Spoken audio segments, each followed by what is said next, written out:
সমুদ্রের নিচে জেগে উঠেছিল এক দানব বেগ। নাম তার K-19।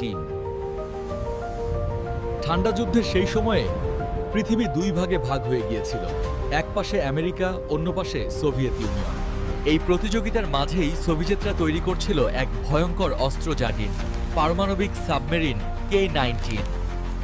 তাড়াহুড়ো করে কাজ চলছিল, আর সেই তাড়াতেই শুরু হলো দুর্ঘটনা। আগুন, ধোঁয়া আর মৃত্যুর ভয়। সবকিছুর পরও থামেনি কাজ। অবশেষে 1961 সালের 30 এপ্রিল জলে নামানো হলো K-19, সোভিয়েত গর্বের প্রতীক। 4 জুলাই 1961 K-19 প্রথম মিশনে পাড়ি দেয়, এক যাত্রা যা বদলে দেবে ইতিহাস। হঠাৎ ইঞ্জিনিয়াররা দেখে তাপমাত্রা বাড়ছে অস্বাভাবিকভাবে, কিছু একটা খুব বড় ভুল হচ্ছে। অল্প সময়ের মধ্যেই সাবমেরিনের ভিতর বেজে ওঠে বিপদের সংকেত।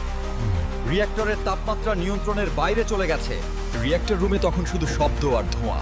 ইঞ্জিনিয়াররা জানতো কিছু না করলে সবাই শেষ পারে, তাই জীবন বাজি রেখে কাজ চালিয়ে যাচ্ছিল। পুরো সাবমেরিন জুড়ে তখন আতঙ্ক।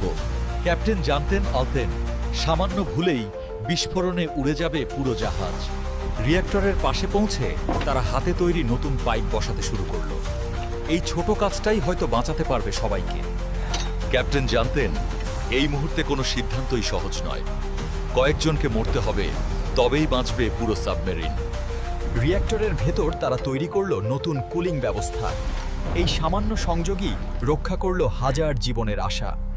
অবশেষে রিঅ্যাক্টরের তাপমাত্রা নামতে শুরু করলো। মনে হলো হয়তো তারা মৃত্যুর মুখ থেকে ফিরে আসতে পেরেছে, কিন্তু ততক্ষণে অনেক দেরি হয়ে গেছে। যারা রিঅ্যাক্টর বাঁচিয়েছিল তাদের শরীরেই শুরু হলো রেডিয়েশনের আগুন। ক্যাপ্টেন জানতেন এদের সাহসেই বেঁচেছে সবাই, কিন্তু নিজের চোখে দেখলেন বলে বীরদের শরীরে এখন ধীরে ধীরে মৃত্যু নামছে। সাবমেরিনের প্রতিটি কোণে তখন নেমে এসেছে নিস্তব্ধতা। সবাই জানতো এই নীরবতাই হয়তো তাদের শেষ ভোর। বীর সেই ইঞ্জিনিয়াররা ধীরে ধীরে অজ্ঞান হয়ে পড়ছিল, কিন্তু কেউ অভিযোগ করেনি, কারণ তারা জানতো তাদের মৃত্যুই অন্যদের জীবন। রিঅ্যাক্টরের চারপাশে ক্রুরা চুপচাপ কাজ করছিল। নীরবতায় তারা যুদ্ধ করছিল নিজেদের ভয় আর মৃত্যুর সঙ্গে। নীরবতার মধ্যেই ক্যাপ্টেন হেঁটে যাচ্ছিলেন ক্রুদের পাশে দিয়ে। চোখে ক্লান্তি, কিন্তু ভেতরে ছিল অটল দায়িত্ববোধ। রিঅ্যাক্টর ঘরে বেঁচে থাকা ইঞ্জিনিয়াররা তখনও কাজ করছিল।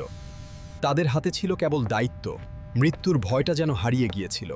রিঅ্যাক্টর এখন স্থির, কিন্তু সবাই জানতো বিপদ কেবল সাময়িকভাবে থেমে আছে। সাবমেরিনে তখন নেমে এসেছে গভীর নীরবতা। সবাই জানতো এই শান্তি যে কোনো মুহূর্তে ভেঙে যেতে পারে। ইঞ্জিনিয়াররা চুপচাপ